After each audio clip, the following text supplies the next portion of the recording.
Thanks a lot for joining us again in this COST webinar on war against Ukraine. Our guest today is Claudia Wiesner from the University for Applied Science in Fulda. She did her PhD habilitation in Gießen, Marburg. She was long time in Finland, the city which I never can pronounce, Jyväskylä, something like that. Sorry, Claudia, for that. She's now in Fulda, and she's also the co-initiator, applicant, and spokeswoman of the executive board of the Research Institute Point Alpha. Very interesting institution. When you have the time, visit Point Alpha near Fulda. Very interesting.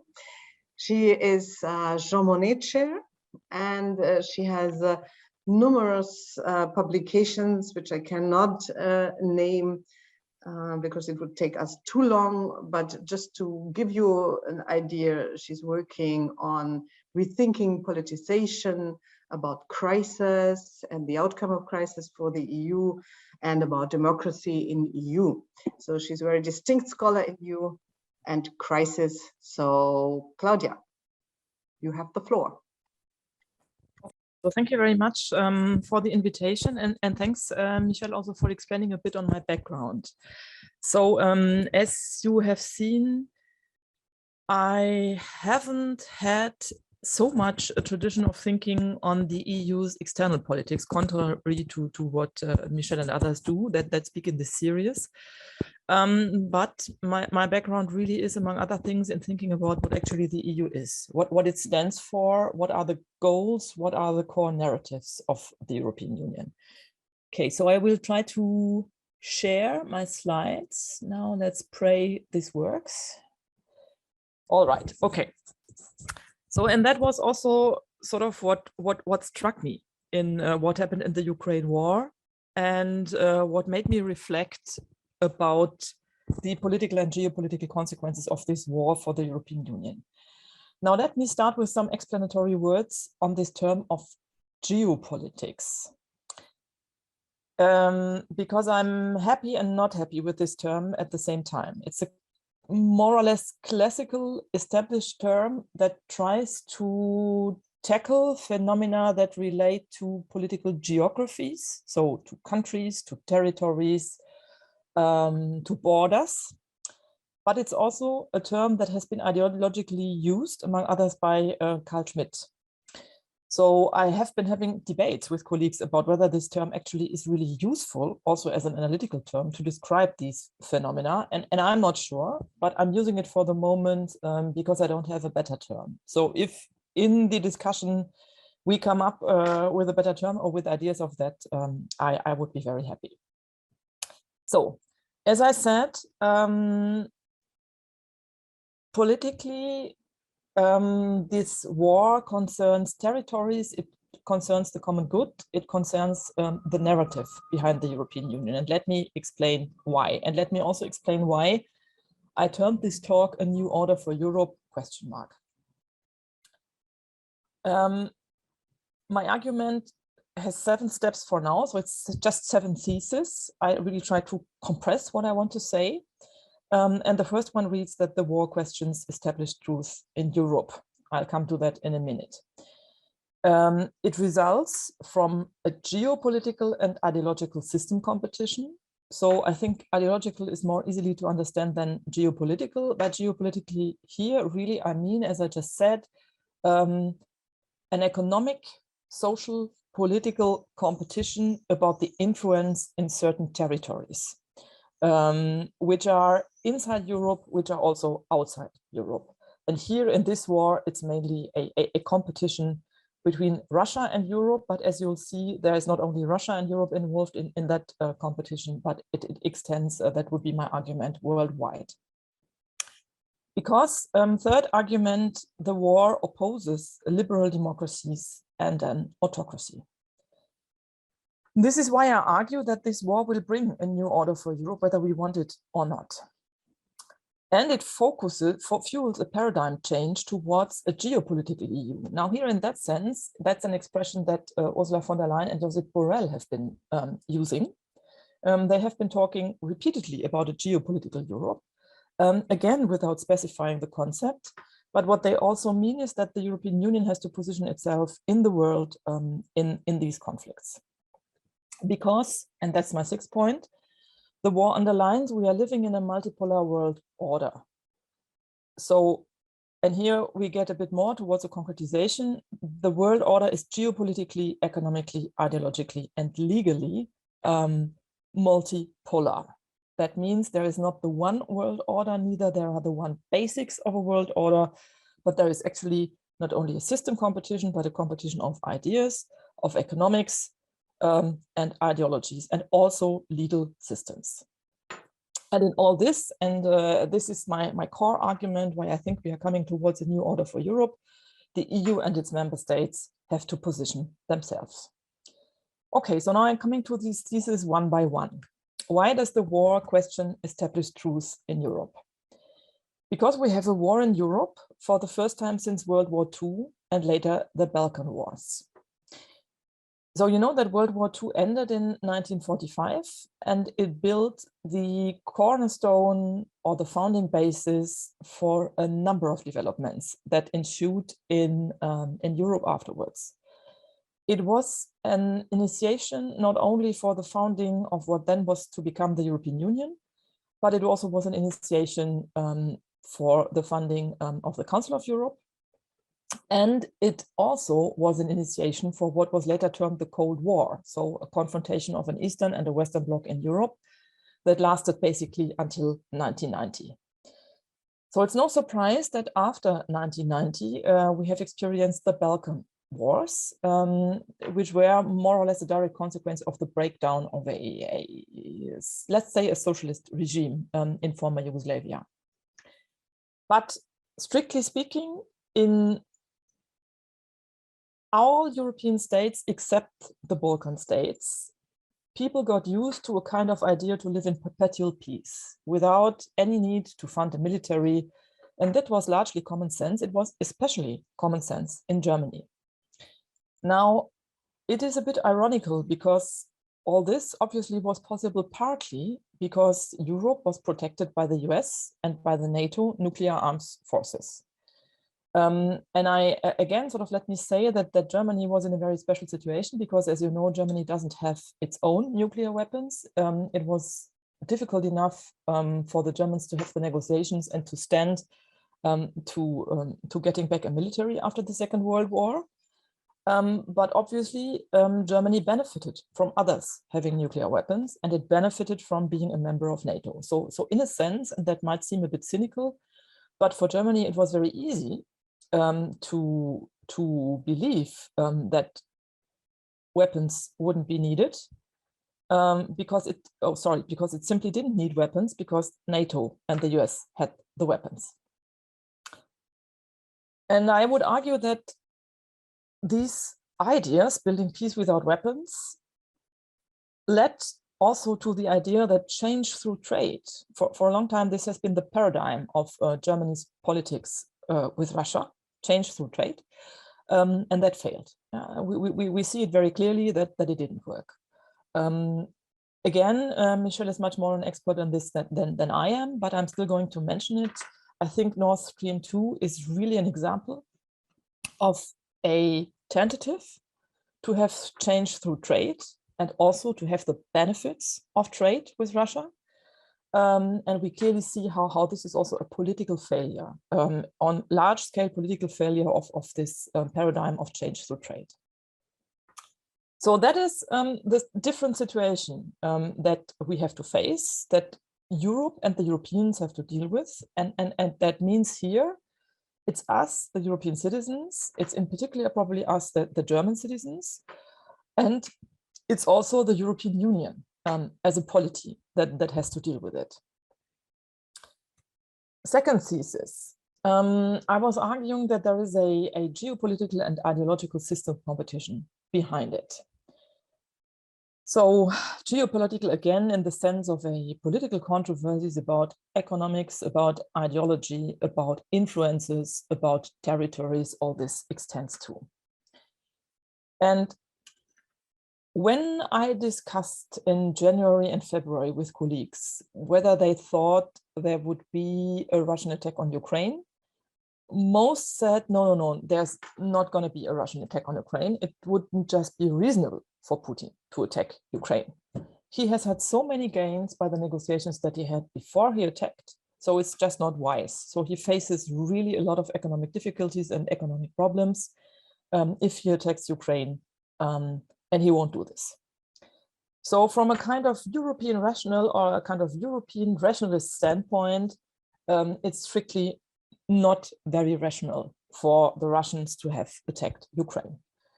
And just this morning, I read an account of where the war stands in the moment, and the war in the moment stands at a kind of standstill. So there are a lot of losses on both sides. And let me say that this term of losses doesn't only mean tanks that are lost, but it means people that die every day on both sides. Hundreds of people every day, soldiers on both sides die without much movement on the front between the two countries. So why should somebody be doing something so stupid?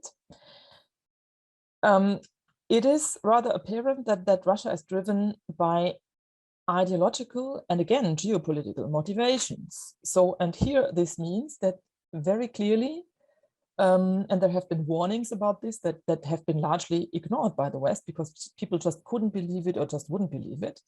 There is a kind of greater Russia ideology that is behind this invasion that is mainly put forward by Putin, but by far not only by Putin. It's really widespread in the Russian TV. This idea that Russia shouldn't have lost its territories, that the breakdown of the former Soviet Empire was the greatest possible catastrophe that was possible for Russia, and that Russia must reconquer its territories. I don't know who noticed that, but recently there was a declaration by the Russian parliament that the Baltic states should be next, and that the independence of the Baltic states was a mistake, and that didn't have sufficient legal grounds. So apparently we see a Russian claim that is ideologically founded, that has an idea of a greater Russia, and that has a clear claim regarding territories that are thought to be Russian. Second, it's a debate also about ideological hegemony. So the question about which values we want to be dominant. And I don't think it's a coincidence that Putin, and not only Putin, but in the Russian discourse, the notion of gay Europa, so the gay Europe, is frequent.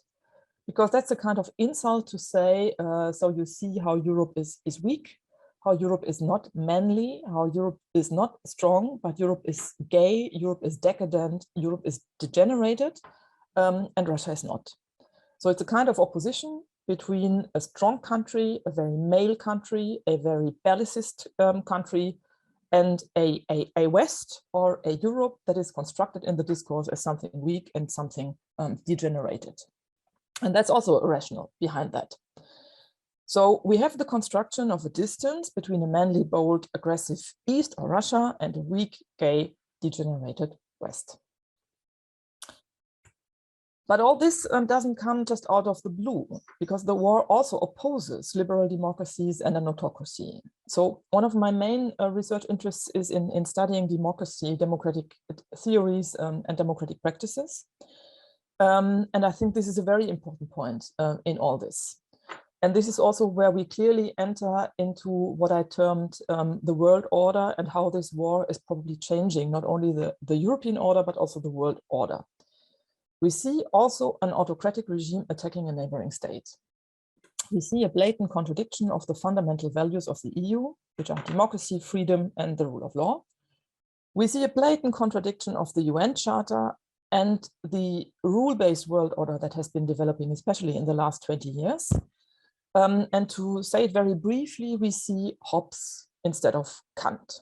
Yeah, so we see a war of everyone against Kant's idea of perpetual peace through rationality, through deliberation, through something like a world parliament or whatsoever.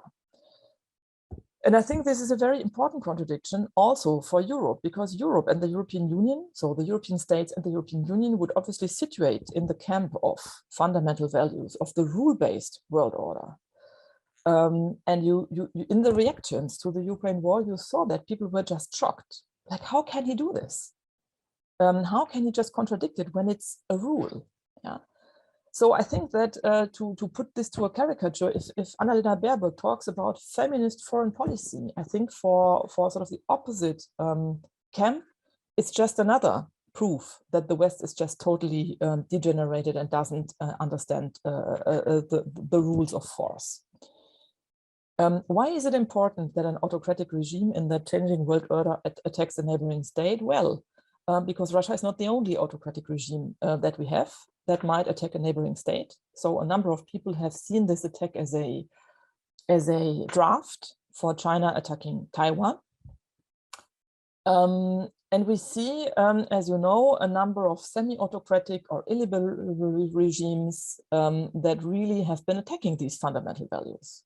Yeah, so another example of a situation where an attack on those principles nearly failed, very narrowly failed, is Trump's tentative to really have a kind of coup d'etat in the US. So he clearly was aiming at overthrowing the election result that he didn't like, as the hearings in the Capitol reveal these days. So Putin, and it's not only Putin, it's Russia, under the Russian government and the Russian authorities and allies, and also the Russian citizens that support this to a large extent. They are in favor of this blatant contradiction against the fundamental values that are also the fundamental values of the EU: democracy, freedom, and the rule of law. So we could probably say that, so some more than 20, 25 years ago, Samuel Huntington claimed the end of history because he said democracy has won. And what we clearly see now is that by far it was not at all the end of history, but democracy really is very much in a defensive in the moment.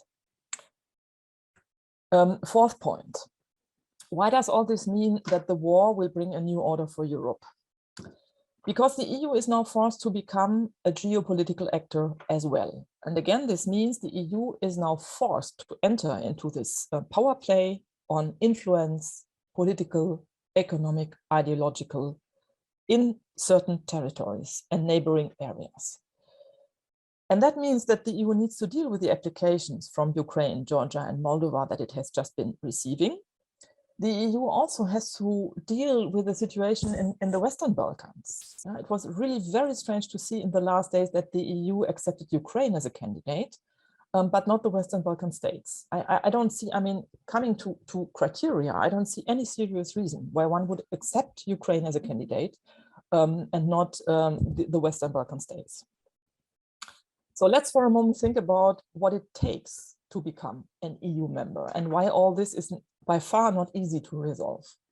In order to become an EU member, very simply speaking, you have to accept and you have to apply also in your country what is termed the EU's acquis communautaire. So that means the whole system of legal rules that has been developing in the European Union for the last 70 years. So obviously that's a number and a whole bunch of laws that relates to the common market and how it works. But it's not only the common market, it's also, to a much lesser degree, and it's a smaller package, but it's a basic package of rule of law rules. Yeah? So when you want to become an EU member, you must be in accordance with what is called the Copenhagen criteria, and that mainly means that your country should be a liberal democracy, not only on paper, but also in practice. And that the country needs to adhere with the rule of law. Now, in 2005 and the years following this, the EU accepted a number of states as members that already had rule of law issues at that time, and it hasn't been getting all that much better. And as you see in the moment, the EU faces rule of law issues with Poland and Hungary, but also with Romania and Bulgaria. And especially the latter two are really important for when it comes to discuss the Ukrainian case.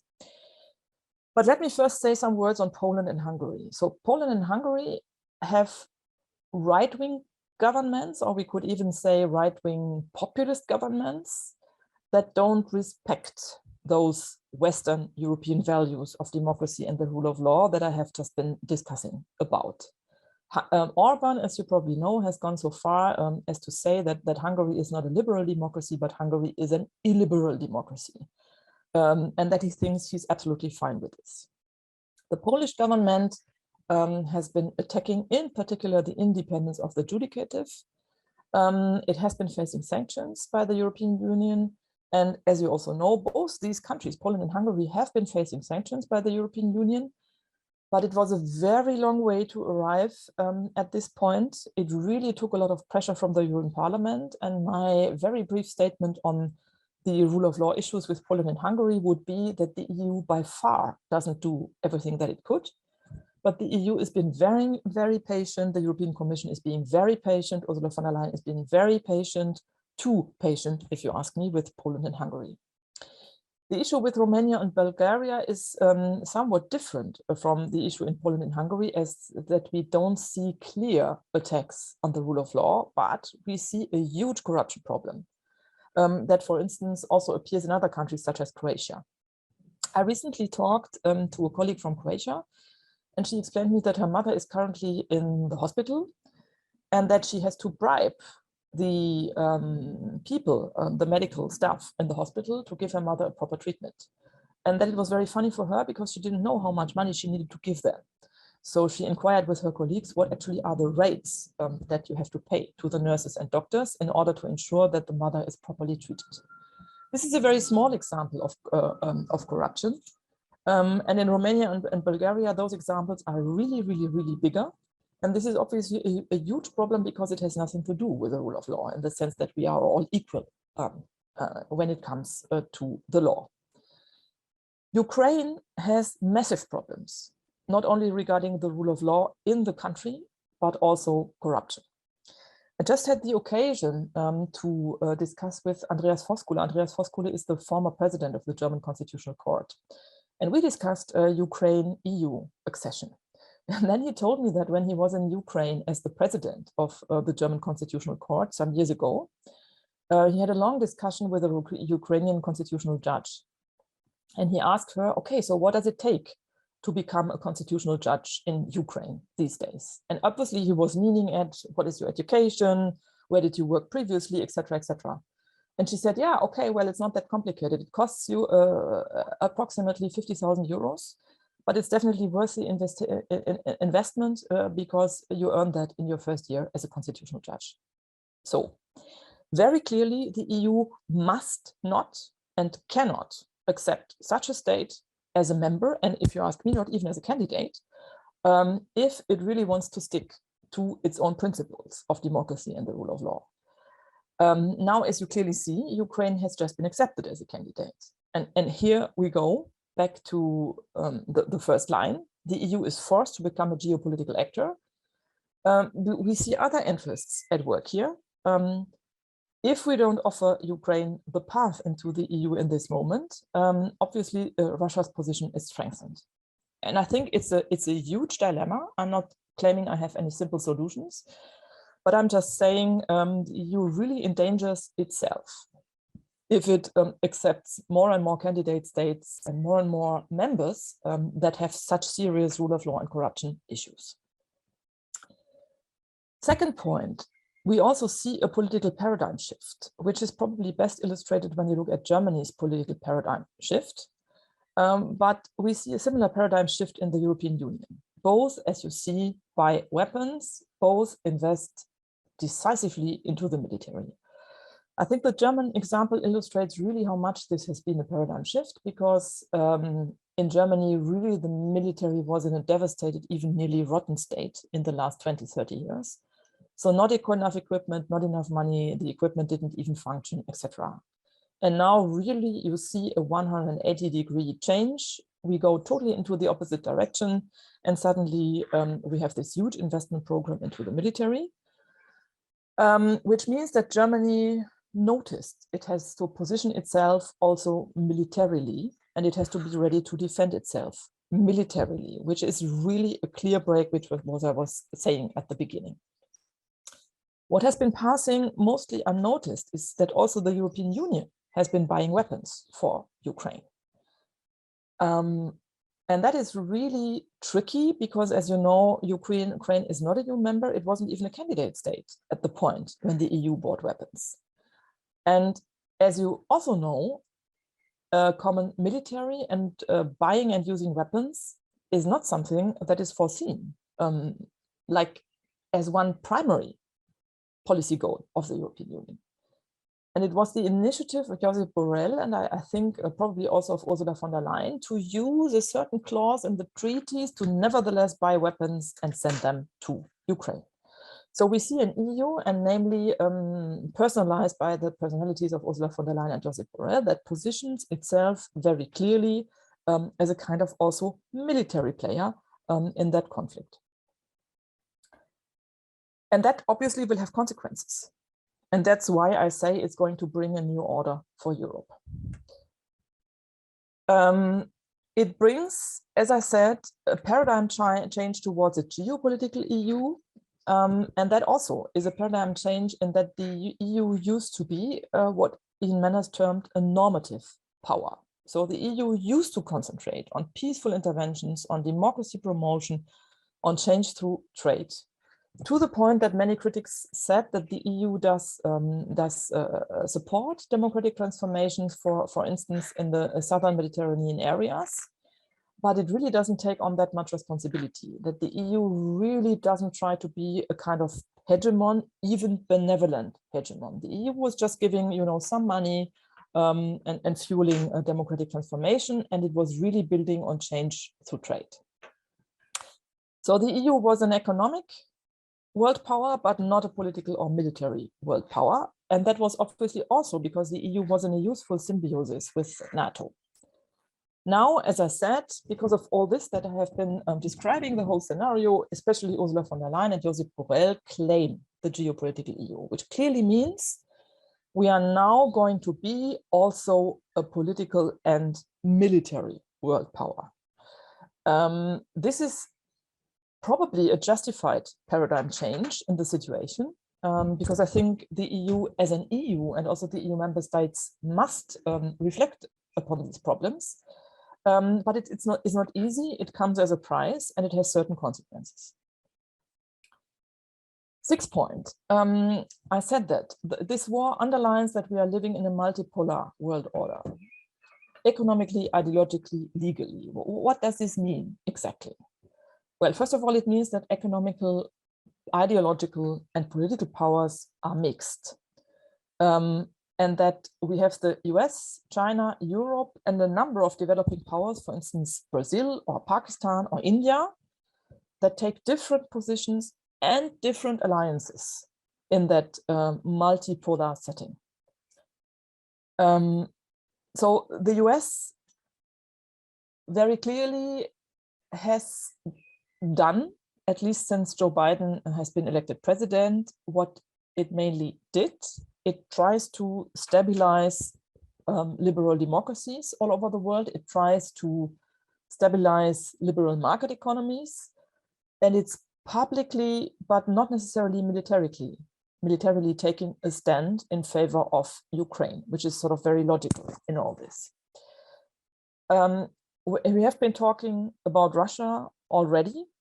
So the Russian situation, as I said, is that even at the price of suffering from the economic sanctions, Russia is trying to impose its ideological position.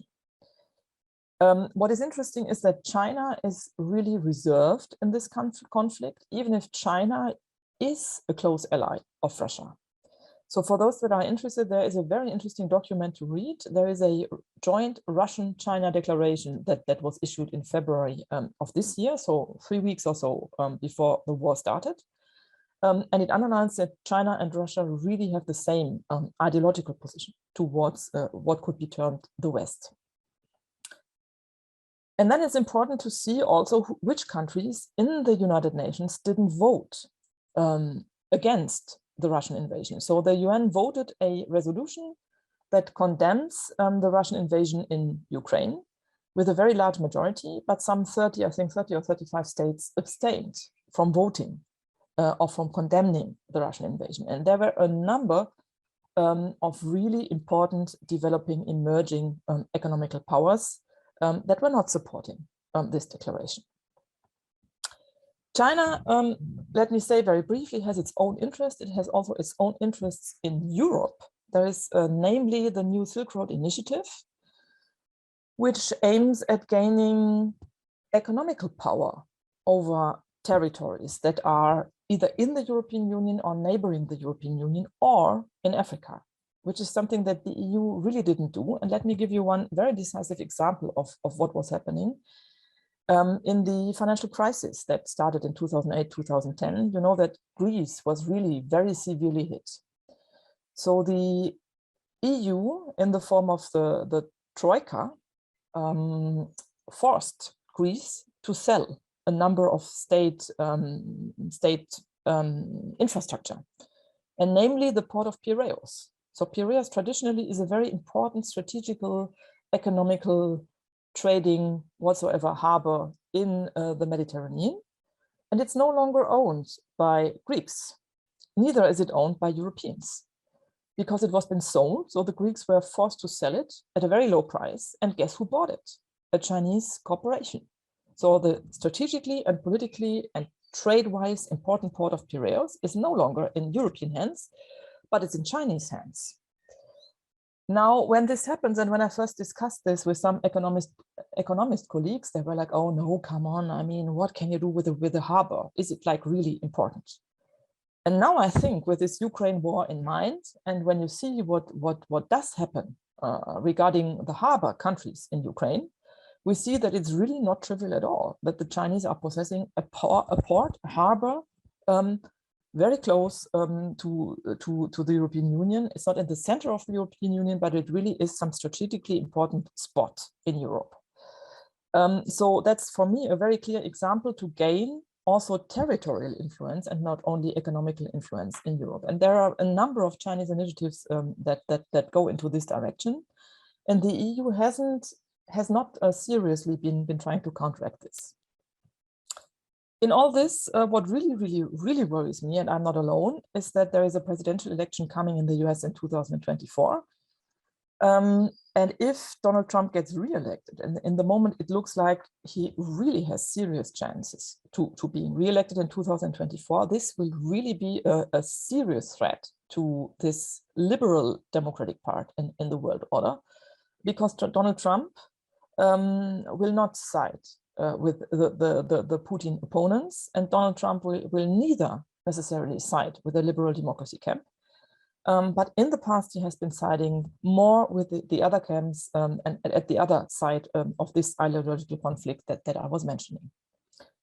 Let me also say that we just had a French presidential election, and we really narrowly escaped a right-wing extremist president, because Marine Le Pen is not just a kind right-wing populist.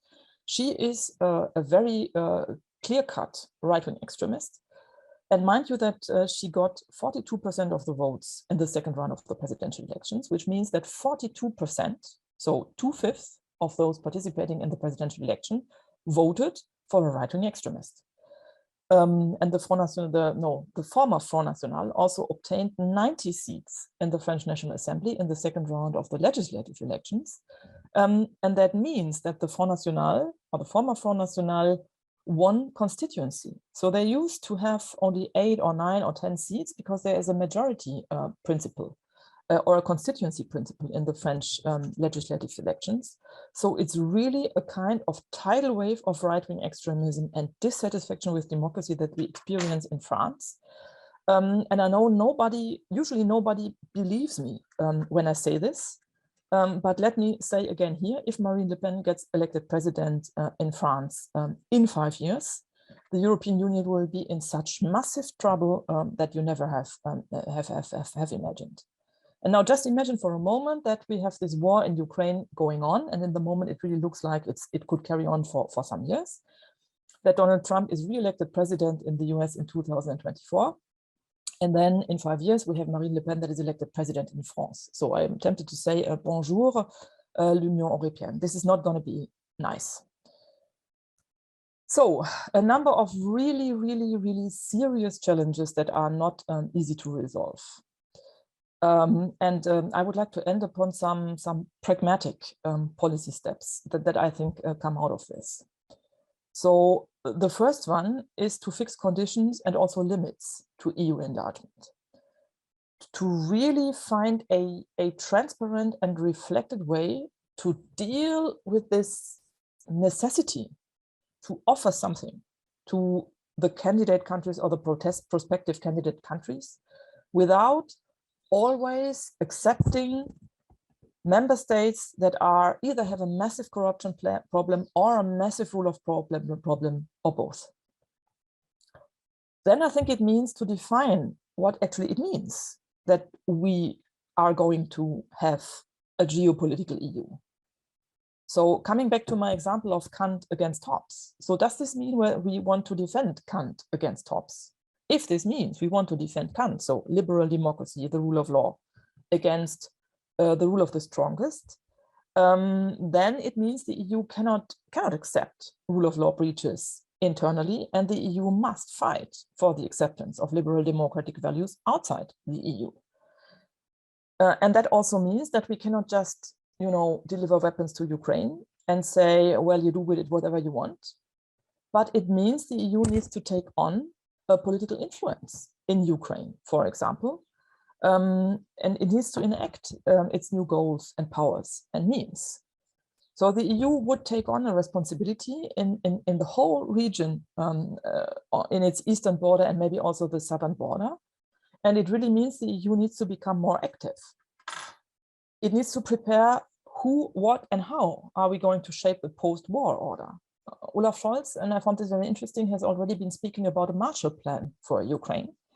And I don't think it's a coincidence he uses that word, because the Marshall Plan was this instrument that made Germany recover economically and also politically into the direction of liberal democracy. And I think this is clearly sort of a very reasonable way, seeing everything that I have said.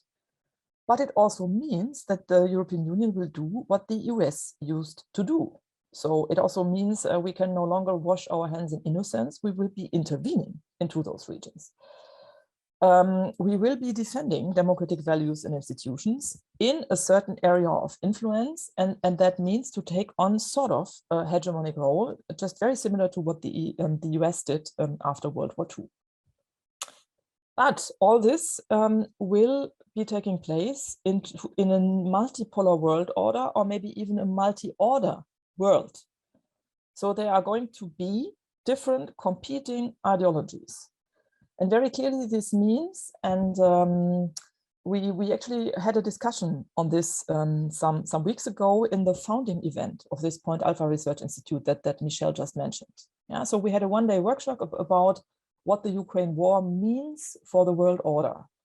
And one outcome that I found really interesting, and that it was mentioned by the legal scholars that we had present, was that there is not even a common base anymore with Russian legal scholars and Russian international lawyers to discuss about what an institution as the UN actually is. So very clearly this means you cannot even play a game with them. It's not only that they don't sit at the table, but they don't even agree about the basic rules of the game that you play in the moment. And if this is like this, then it's really going to be complicated to make this multi-ideology, this multi-order world stable and not to break down. All right, so that's that. And I'm going to stop the screen sharing, and I'm looking forward to your comments and questions.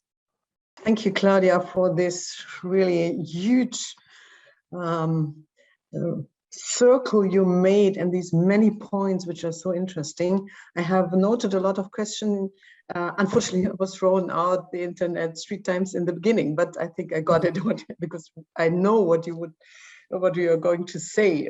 But I will hold on and first give the students or guests the possibility to raise a question. I can also start with one icebreaker question, usually that it goes a bit better. If nothing is coming, no, it doesn't look like, let me put one question and then people warm up usually. When you were talking about the Piraeus harbor, and you said, well, it's even if it's at the outside of the outside borders of the EU, it's a strategical location. It's not only, I think, not only a strategical location, it's even more, because through that harbor position, China could intervene in EU internal policy decision-making. And Patrick Müller and me, we are working on a project, it's called Troja, like a Trojan horse, you know, so China is a Trojan horse through the Piraeus harbor. And in several instances already, it managed to really, in CFSP, in the Common Foreign Security Policy, where we have unanimity, to agitate Greece and to put Greece under pressure. So Greece was not voting, let's say, when the EU wanted to say something about the Uyghur problem in China. And I really wonder, I cannot prove it yet, but I really wonder if now in the crisis, you know, we had been talking about sanctions, we had that idea, or it was on the table, one instrument to hinder the cruise ships to carry the Russian oil to wherever in the outside world, because we don't want to have it, and Greece is transporting it, and we wanted to not insure Greece ships anymore, so that so there would be no transportation possibility, and Greece voted against. I mean, maybe Greece would have voted against anyhow, but most of this oil is going to China. So I wonder, is that isn't that a huge problem? Because it's not only Greece, and if we enlarge quickly, I mean, we have really countries like Montenegro, where China has 80% of the direct investments and nearly bought that little country already. Same to Albania, North Macedonia. The same with Russia intervening into our election. I mean, Russia is supporting all the populist parties, you mentioned it, is trying to destabilize the EU from inside in a massive way. So this kind of external influence, which we put under Trojan horses, because you don't see it, only if it pops up through some journalists, isn't that a real danger, in addition to all the dangers you mentioned already? Thanks for this question. And can I please get the texts? Because I just discovered we haven't been discussing that one, and I wasn't aware that you were working on that Piraeus thing. Yeah. So actually, thank you, because you have given me the empirical proof that it's not only a theoretical possibility, what I was mentioning, but a real problem. Yeah. And in this discussion that I had, so it was a discussion with Clemens Fuest, who really is a very clever economist, very clever. And when I mentioned this thing about Piraeus, he was just saying, okay, but what do you do with the harbor? I mean, why should it be important? Yeah, and he is really an economist. They don't think like this. I mean, but he is really one really clever guy. But he wasn't at all aware that it is a tool. It is a tool. Yeah, and I think this is one other example where the EU, in a sense, was naive. Yeah, like saying, okay, hey, come on, guys. Who would do this with a harbor? This is just about investment. This is just about capitalism. This is just about economic gains. No, it's not. Yeah. And so in a sense, what you are saying is totally in fit of what I have been claiming, and I wasn't even aware that we were already at this point. So I mean, that is shocking. And it goes even beyond, because we had a little workshop. It's not yet published, but we had a little workshop, and young people, PhDs, are working on how much Russia influenced media social media in Europe, and it's incredible. Also with economic influence in Portugal, you know.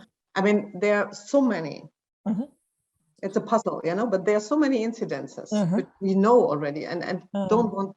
I cannot say which we don't know, you know. I mean, there must be a huge waste of incidents outside there, which we cannot prove. This is always the problem, political scientists. We are not journalists, investigative journalists, but this is really, I mean, and 2 years ago, we were handing in a proposal for that to the German foreign ministry, and they had a call. And we were doing that, and it was not accepted, and they said it's not important, you know, that question. I mean, this is just okay, you know. Yeah, okay, let me dwell a bit on this, because I really had some very revelatory discussions when I was a visiting fellow in the US 3 years ago. Because in the US, everybody talked not only about Europe, but about Europe and Russia, Europe and China, and people were like questioning me, like, oh, okay, so you're a professor of European studies. So how should the European Union react to China? How should the European Union react to blah, blah, blah? And they were also asking about how the European Union deals with these Russian interventions. And it was very interesting because the German Marshall Fund has an initiative for safeguarding democracy. And I had a discussion with someone there. So again, that was 3 years ago. And they are investigating everything that you were talking about. Yeah, so the Russian interventions, the Russian support for the right-wing extremists, Russian support, by the way, also for Donald Trump. So there are clear, I think, tentatives, and I think there is enough proof in the moment to see how Russia, I think, especially stabilizes Western democracy in its basic mechanisms. Yeah. So because a free press, etc., is a mechanism of democracy. I think China apparently is not so much into that, even if there are also some Chinese tentatives there, but China is more into the economical influence. And then they have joint goals. I mean, you must like really be overly naive and absolutely want to close your eyes not to be willing to see this. And if you ask me, and that point, on the other hand, we have been discussing, I think it's an overly naive, positive interculturalism that stops some people from seeing this. Yeah, in a sense of, okay, so if I am nice, you must be nice too. So if we are nice to China and Russia, then China and Russia must be nice towards us. And I think this is sort of the revelation that we see in the moment, that they are not. Yeah, they are not. And let me make a very cynical argument to especially some proponents of the Green Party in Germany, because the Green Party electorate has switched to 60% support for delivering weapons to Ukraine. I mean, this is really remarkable because the Greens used to be the party that was against all kinds of weapons. So now the Green electorate is that part of the population that is the most in favor of delivering weapons. And many people have like just a totally naive interpretation of what actually we are doing here. Oh, a country is doing self-defense. Oh, so let's delivering weapons. This is not at all what this is about. We are intervening in a region. We are helping people die. Yeah. So if we deliver weapons, we are contributing to the killings of people. And I'm sometimes like really shocked and amazed at the same time that that a lot of the German discourse is just mainly moralizing and mainly naive, because all this is not just about being nice to others, and when they are not nice, then we deliver weapons until they are going to be nice again. This is not what this is about. It's about strategic interests, and the strategic interests are played out with all means, and those means are neither nice nor kind. Yeah, so I think that sort of would be my explanation, and I think that the German government is now much more aware of what is happening. But you also see how a kind of reflected position, like the position of Olaf Scholz, who probably knows all this. Yeah, so he knows all these changes, you know, all these very realpolitik stances that I have been making, how it's criticized in the public. Now, let me also say very clearly that I'm not arguing against delivering weapons to Ukraine. I'm just arguing of reflecting what actually is it that we do in the region if we deliver weapons. For me, there's by far not enough talk on this. Now, Michelle, there was a question in the chat. This is what I want just to hint you Okay. to. So do you have an idea on how an efficient process to ensure rule of law look like? Well, The question would be inside or to the outside. Alexander, could you just say inside? To the inside of the EU. Okay. Yeah. Okay, so it's very simply that the EU should use the tools that it has. I recently was at the standing group on the European Union conference in Rome, and the keynote lecture was by Daniel Kelemen, and he gave a lot of, because he's an expert in that matter, and he gave a lot of comments, not even recommendations. So he gave us a list about what actually the tools of the EU are and how the EU doesn't use it. And I mean, very simply, so if the European Union can buy weapons by using some side clause and some, backdoor in the treaties to invest a considerable sum of money in buying weapons to Ukraine, if it uses all its tools, it can stop the rule of law business with Poland and Hungary very quickly, I think, because it would create immense political and economic pressure. Instead, what happens is really, at best, lukewarm. I mean, the European Parliament tried to force Ursula von der Leyen for 2 years to take any measure towards Hungary. Now, this is again not sounding nice, but Ursula von der Leyen was elected, among other things, by Orban's Fidesz. Yeah, so she got votes from there. So I would be totally mistaken if there wouldn't have been any talks and any promises by Ursula von der Leyen before this vote. And as you know, her majority was very narrow. And as you know, among others, the German Social Democrats didn't vote for her.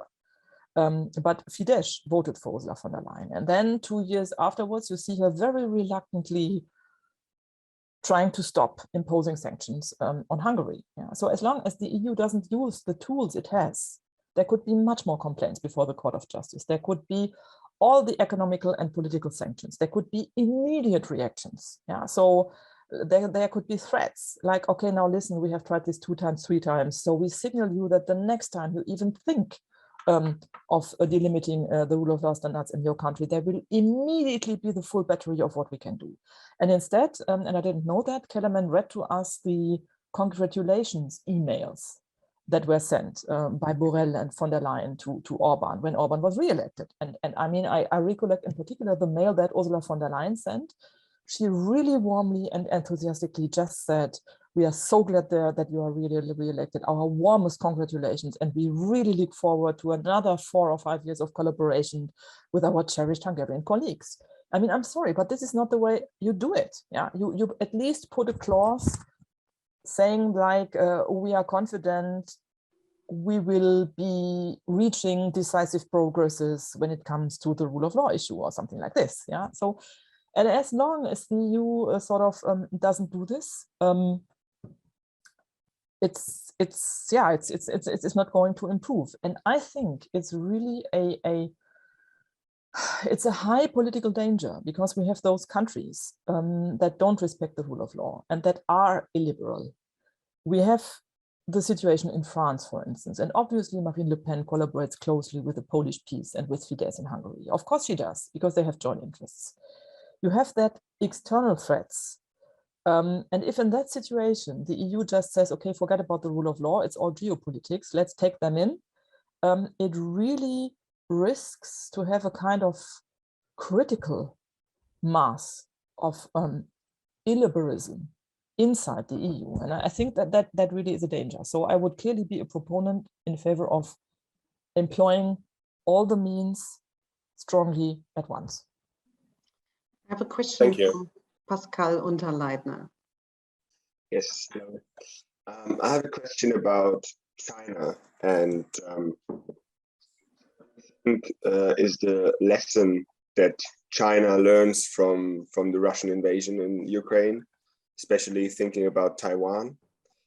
And also, what do you think about the relationship between Russia and China? Maybe military Russia is still as big, but economically Russia is more like dependent on China. Thinking about the Silk Road as well. So what do you think about this relationship?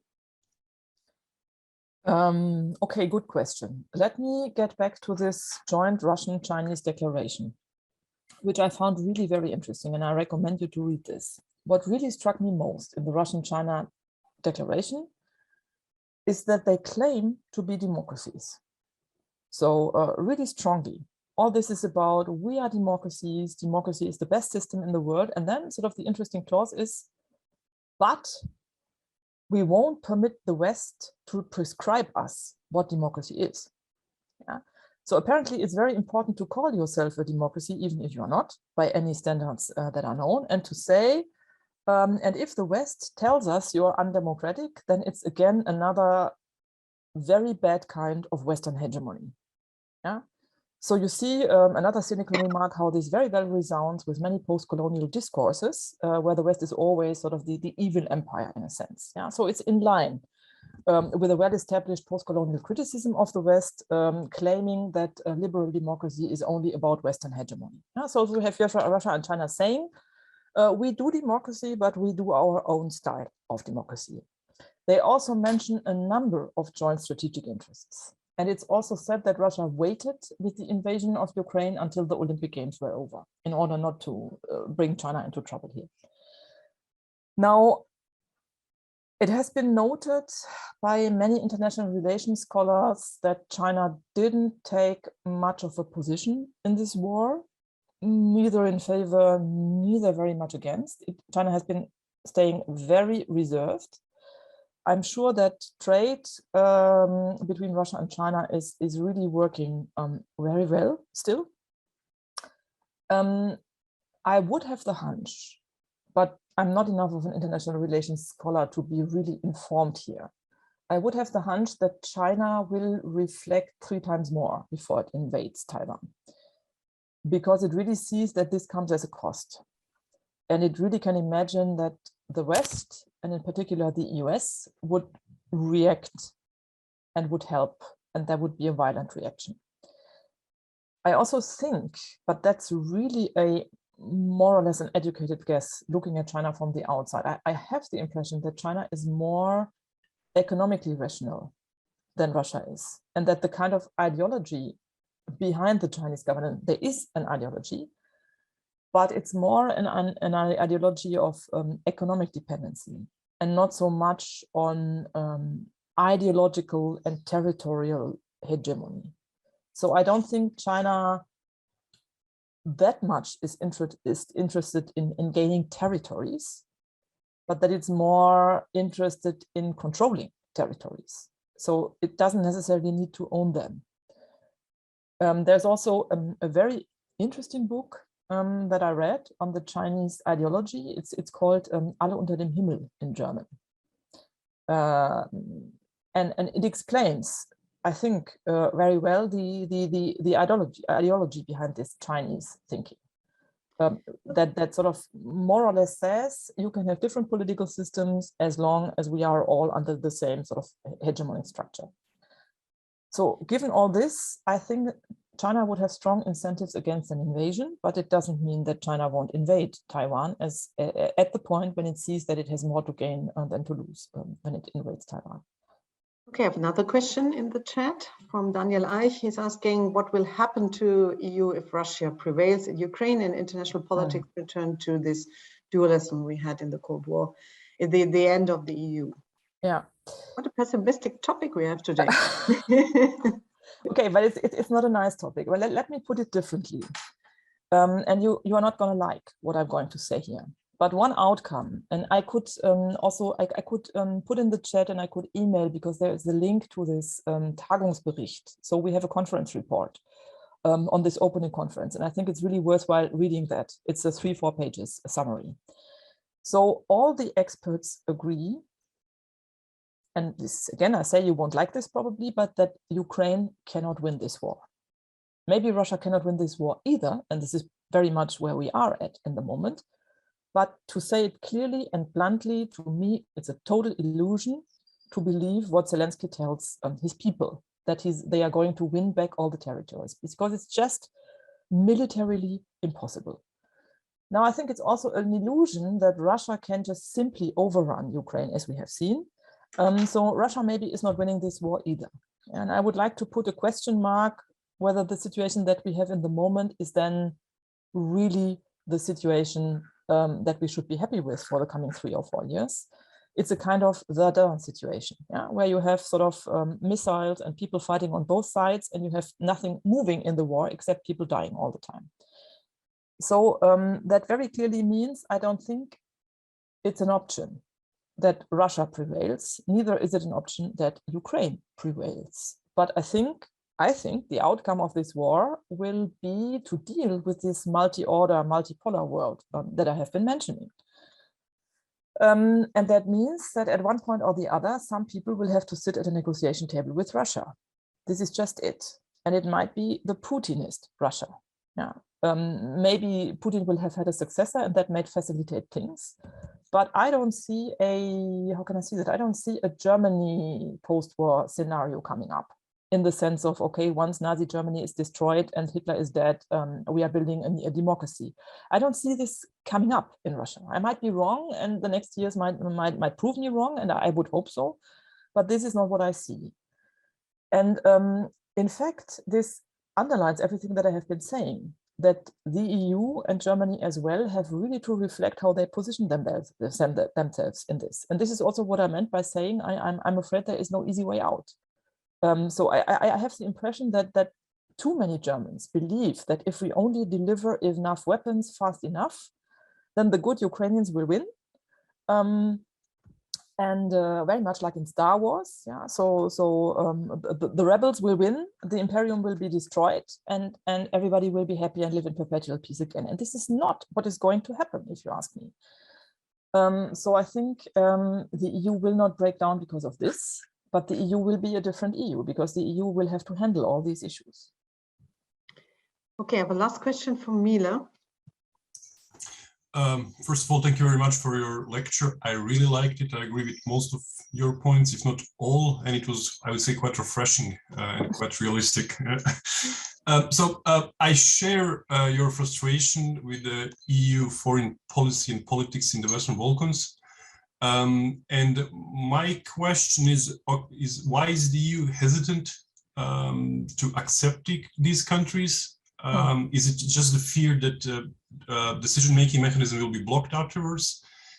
Or there are also some other reasons? And the second one is why all the countries there are treated as a single entity, even though they have very different stories and very different situations. For instance, I mean, Serbia is being forced now to give up on its own territorial sovereignty in order to support Ukrainian sovereignty and to get nothing for that. North Macedonia was forced to change its name to accommodate Greek interests, just to be blocked now by Bulgaria. Yeah, we have the case of Montenegro, where I'm really not sure. Like, it's a tiny country; it wouldn't really change much, and it would be a good example for the rest of the Western Balkans. I mean, Bosnia is not even sovereign, so it has its own issues there. So why is there? What's the idea behind treating them as a single entity, or is just inertia? Thank you. Yeah. Okay. So again, I'm making educated guesses here because I'm not really. I'm a specialist in the EU as a political system and not really in anything concerning EU foreign and security policy. So I think it's worthwhile, that would be my first remark, really to reading into some of the country reports and some of the specialist literature on this. But what I can say is to again sort of discuss this and analyze this in the patterns of EU decision making that I know, and that usually, by the way, make my students very frustrated. My students, so I teach in a Master of European Studies, and I have a number of international students, and when they arrive, they are really very EU enthusiastic.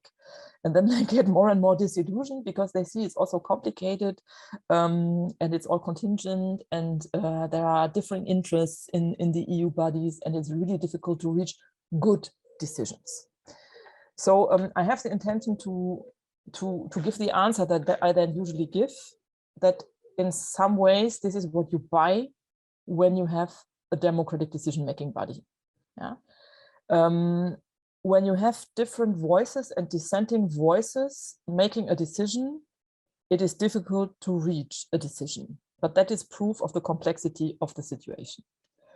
Another other example, I just recently talked to a colleague, and she's a specialist on Ukraine.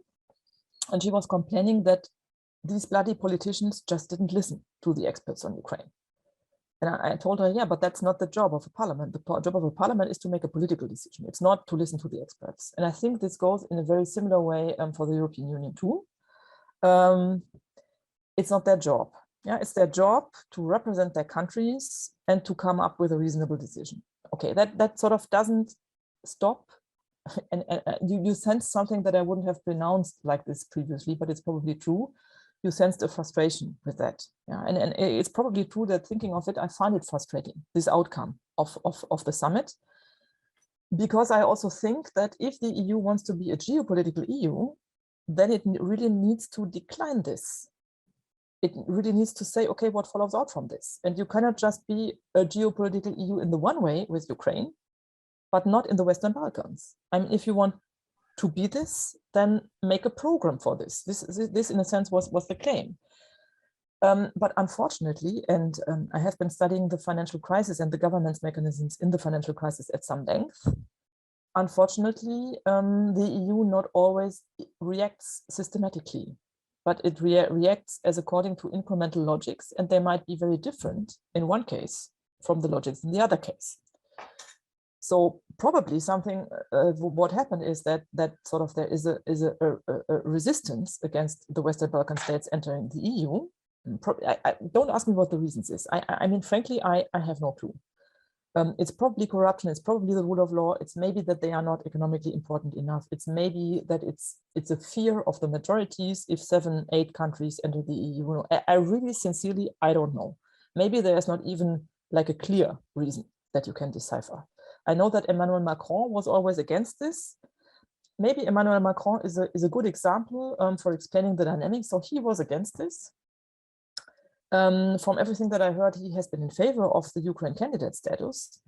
And in a way, when you see Emmanuel Macron's political rationales, that both makes sense, because the Ukraine case is geopolitics, it's l'Europe puissance, as the French say, so the EU as an international power. So we take the Ukraine in because it's a big decision, a big goal, a big victory. But forget about the Western Balkans because it's a periphery. It's not politically that important. We only gain a lot of troubles with this. Yeah, and this is sort of what I mean by the EU not really having a kind of clear agenda in this. And that probably also explains, and that is also probably a very cynical interpretation, why the Western Balkans are usually mentioned as the Western Balkans and are treated as one region. I know that the countries are not all the same. Yeah, and Serbia is in a very different position than the others. Montenegro is very Europhile, as far as I know, and very critical of Serbia. But it's probably a reason that is not of so much interest to the EU economically and politically. It's not on the world screens. And this is probably why it's treated as a kind of package. And that shouldn't be the case. And I don't think it's a wise thinking. But many of the examples that we have been discussing, and in particular this case of Piraeus, yeah, it's an outcome of that way of thinking. And I think it's a good example because in the Piraeus case, so Greece was forced to sell the infrastructure, and those people that enabled Greece to sell Piraeus just didn't think about the consequences it had. Maybe because they were experts in budgets and in sovereign debt crisis and not so much in military policy. Yeah? So there would be the German expression would be, wir brauchen eine Außen- und Sicherheitspolitik aus einem Guss. So like the great framework for common foreign and security policy. And this is sort of what I would claim the EU should develop. Thank you very much, Claudia. That was fantastic. Thanks a lot for this vivid discussion. And we have recorded that again, and we will have that as a COST webinar in some weeks on the COST homepage. So all right. Okay. And listen to Claudia again if you want. Okay, thank you very much, students. Next week we see each other with Ariel Costa. Thank you. Have a nice weekend. Bye-bye. Take care. Bye.